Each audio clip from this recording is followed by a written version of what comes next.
The voicemail reached me somewhere over the Mediterranean. It was short, breathless. One sentence that didn't make sense yet.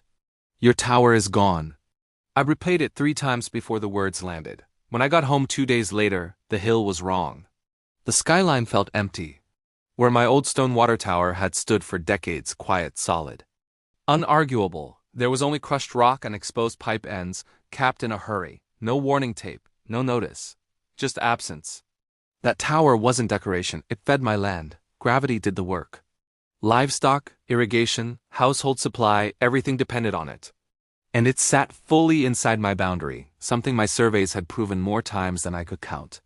The HOA next door didn't care. They'd always hated the tower. Called it visually inconsistent. Said it interfered with the uniform look of their gated hilltop community. While I was overseas, they voted, hired a crew, and removed it like an inconvenience. When I called the HOA president, she didn't deny it. She spoke softly, confidently, like this was already settled. "It improved community aesthetics," she said. "We assumed you'd modernize anyway." Assumed. By nightfall, my pumps were dry. Animals restless. Fields waiting on water that wasn't coming. And still, the HOA sent an email offering to contribute toward a well. I didn't raise my voice, I raised a file. Survey maps. Water rights. Historic infrastructure records. Environmental dependency statements. I sent everything to a land use attorney who specialized in HOA overreach. He read quietly, then said something I didn't expect. "Don't touch anything," he said. "Let them build." 2 weeks later, the HOA announced a new amenity on the hill, a scenic overlook with stone seating and glass rails. Right where my tower had stood. They poured footings, installed lighting, posted renderings online. That's when we filed, not for revenge, for injunction. The judge ordered an immediate stop, then escrow. Every dollar spent on the overlook was frozen.